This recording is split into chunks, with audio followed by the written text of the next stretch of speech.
happen again. So I just want to take you through a little bit of my timeline for this process. After he fired the gun multiple times that evening, an anonymous call was placed to the police department, and the police arrived on the scene shortly thereafter. Now, when they got there, based on the gunfire, the fact that he was intoxicated, and that an argument had occurred, he was arrested on probable cause of domestic violence and reckless endangerment. In the days that followed, though, investigators came in, and they interviewed witnesses, they collected evidence, they conducted multiple interviews, and at the end of that process, they reached the determination that the only one in danger that night was Mr. Nelson himself. They then took that evidence and they passed it along to the district attorney. And at that point, the district attorney had three choices. They could go ahead and dismiss the case. They could schedule a court date. The third option would be the plea agreement, which is what occurred, where he pled to the discharge of the firearm. All the other charges were dropped. Now, I know there are plenty of people in the audience tonight, as well as watching on YouTube, that would say the reason the charges were dropped is because he was in a position of power and influence. And I've got to respectfully disagree with that. The district attorney is an elected official. The district attorney never worked for Mr. Nelson. They represent a three-county area. They represent Grand, where Winter Park is based, along with Moffat and Routt counties. I find it really hard to believe that the case was dismissed on anything other than the evidence. From that point, as a counsel, with the help from Harry Brule, we conducted multiple interviews with people that were very close to the situation in Winter Park. Our police chief spoke for 2 hours with their police chief, got a lot of background information. Harry Brule's firm conducted psychological assessments on all three finalists. And really the clincher for me was having the opportunity to read the counselor evaluation that released him from mandatory therapy back on August 21st.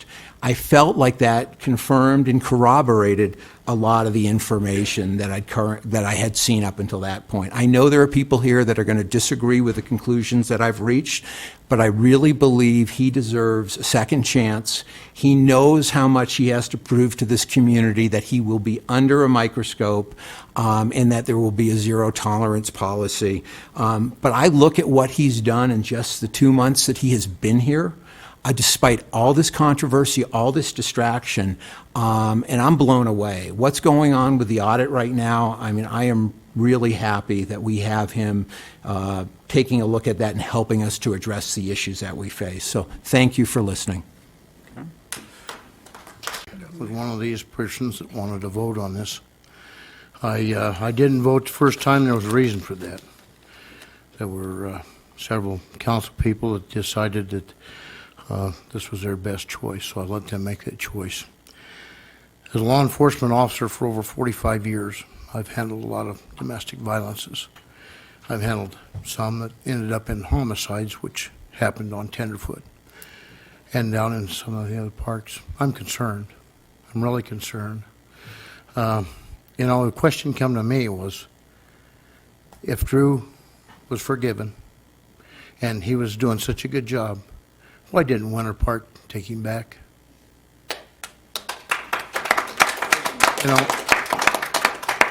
He's a nice enough guy. I don't have any problem with Drew, other than the fact that he comes with a background that I'm concerned about. And looking at the situation around the United States and places, I'm concerned when people go off. I understand that that's happened. I've had people that have done things and been very remorseful that they couldn't change because the conditions were such that they couldn't handle it. To be honest with you, I've been a victim of assault. I've had family members that were victims of domestic violence, perpetrators as well, that I had to deal with. Those persons are affected for the rest of their life. The perpetrators, there's no expunging their record. I know that for a fact after 25 years. I know that there's been a lot of victims female victims as well as some males that's been involved with domestic violence, and it's a sickening thing. I wish him all the luck in the world, Drew and his wife and family. But I honestly can't sit here as a councilperson and vote to retain Mr. Nelson. I'd like nothing better than to say that, I'm confident he won't do anything again. But I've also worked in corrections, and I've had so many of those people. The recidivism rate is unbelievable. And they'll come to you and tell you with tears in their eyes they're going to do better, but things get tough. And alcohol plays a part of this. And they do things sometimes that they wouldn't normally do if the emotions weren't as they are and the alcohol or substance abuse was not involved. I've seen people that's done a lot worse, and I've seen a lot of people that's done a lot less. Some of those were sentenced to years in jail, some of them in prison, for less than what we have encountered here. As a law enforcement officer, it concerns me. And I honestly can't vote to retain Mr. Nelson and face the fact that if something goes wrong, I was responsible for that. Like I said, there's nothing more I'd like to do than put my trust into him. But after so many years and so many dealings with situations, I've seen it fail. And I can't put your safety at risk. And I don't like, Mr. Nelson having to go through this. He has paid a price. But the question still remains in my mind. Why didn't Winter Park take him back and employ him and work with him? I have not heard a reason why. I know Mr. Nelson resigned. I'm a little bit appalled by the court's decision. This is 9 months. It's quick.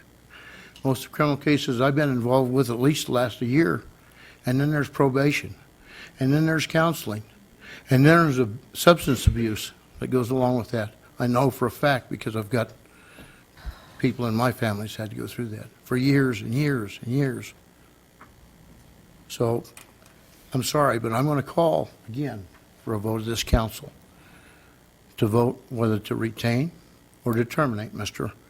Nelson. I think it's only fair that we do this in a timely manner and get on with our business like some of the other people have recommended.